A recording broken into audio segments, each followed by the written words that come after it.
gracias. El saludo cordial una vez más a nuestros compañeros.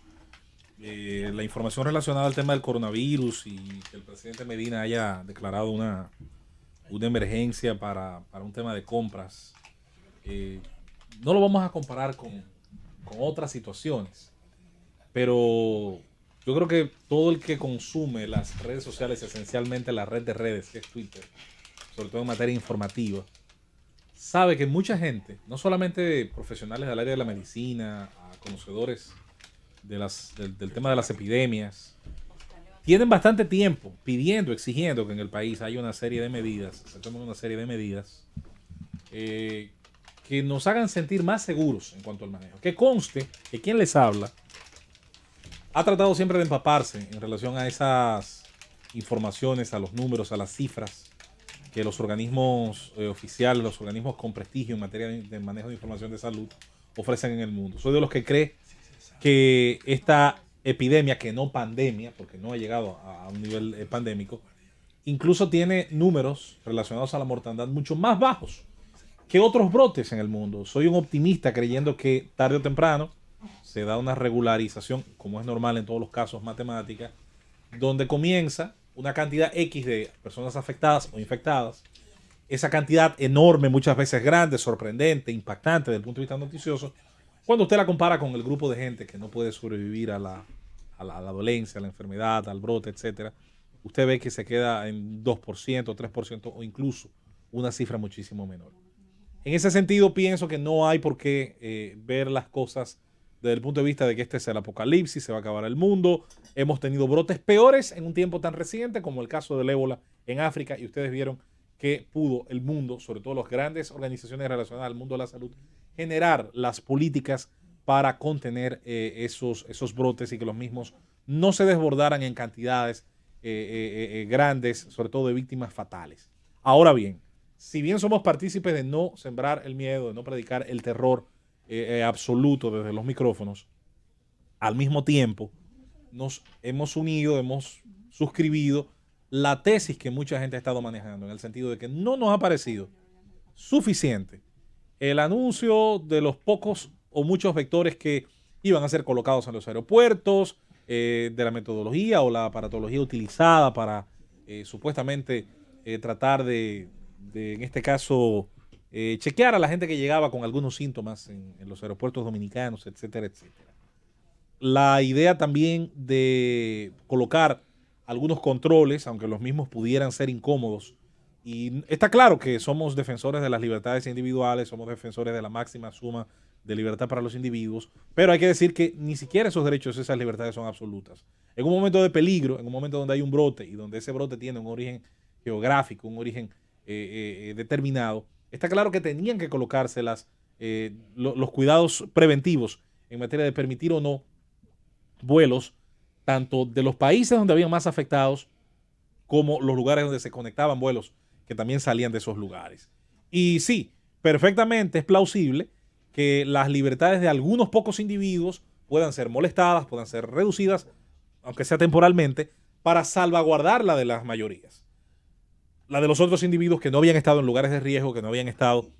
sobre todo en esos lugares de destino o de origen, en el caso de los vuelos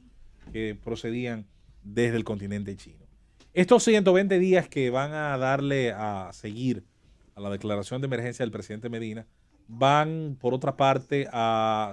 tratar de dirigirse hacia las compras, ya sea de las medicinas, de todos los aprestos necesarios para, en teoría, mejorar la capacidad de respuesta de la nación. Bueno, lo mismo que voy a decir sobre esto lo he dicho sobre otras cosas. Una máxima vigilancia sobre esas compras. No porque desconfíe de la palabra, tal vez específicamente al presidente Medina, es porque desconfío muchas veces de que detrás de las buenas intenciones muchos políticos y muchos funcionarios son capaces de colocarse detrás de ellas y meter gato por liebre, sobre todo en un momento donde esas compras se hacen bajo el símbolo de una declaración de emergencia. Y como ha ocurrido aquí, señores, incluso hasta cuando pasan huracanes. Usted ve a veces provincias que son declaradas en emergencia y usted dice, oh, que está lejos, tal vez del epicentro, o está lejos, mejor dicho,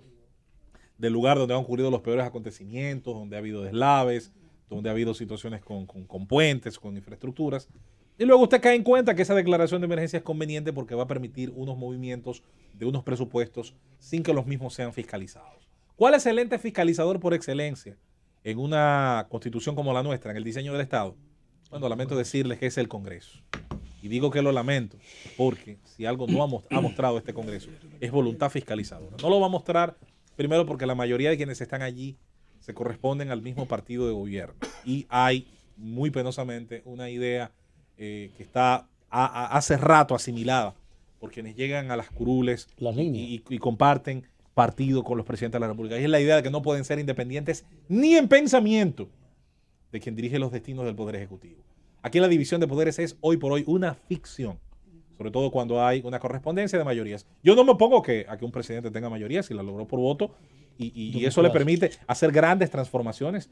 estaremos de acuerdo. Ahora, cuando tienes grandes mayorías en el Senado, en la Cámara Baja, y usted es presidente, y solamente en un año pasan 4 legislaturas, 3 de ellas que perfectamente podríamos olvidarnos y no nos harían falta,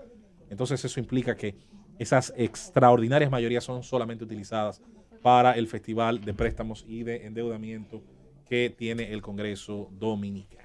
Eso pues tiene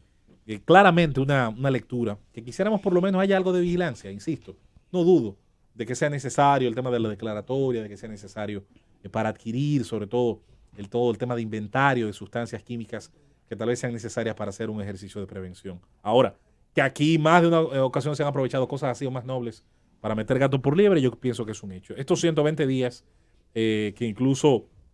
van a estar cuando culminen ya estando muy cerca del proceso de transición de poderes en el país, es importante ser vigilante, porque para colmo coincide con uno de los periodos históricamente de más irresponsabilidades al frente del Estado, que es el periodo de transición. No importa si la misma ocurre de partido dentro del mismo partido de gobierno o peor todavía de un partido a otro, donde se suelen dar muchos de esos desórdenes en materia fiscal y en materia presupuestaria. Ojos abiertos, dominicanos. El camino al infierno está pavimentado de buenas intenciones. Nos alegra que se tomaran estas medidas. Me parece que muchas de ellas debieron haberse hace mucho, justo cuando se anunciaba el brote epidémico, justo cuando se anunciaba el inicio de esta situación.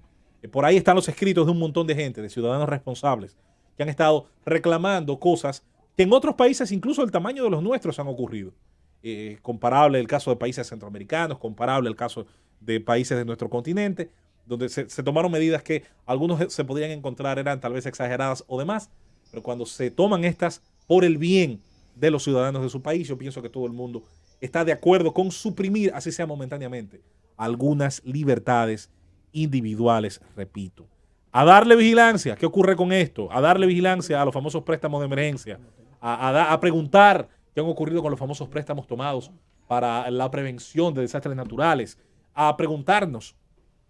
cuál ha sido el destino de otros fondos que en ocasiones incluso han sido hasta donados al país para hacer uso de ellos en situaciones de contingencia como la que hoy actualmente presenta el mundo. No nos dejemos llevar, claro está, ni del amarillismo, ni de las noticias muchas veces exageradas y sin ningún tipo de confirmación, pero también tener ojo avisor y exigir de nuestras autoridades que tomen los mejores preparativos posibles y que en nombre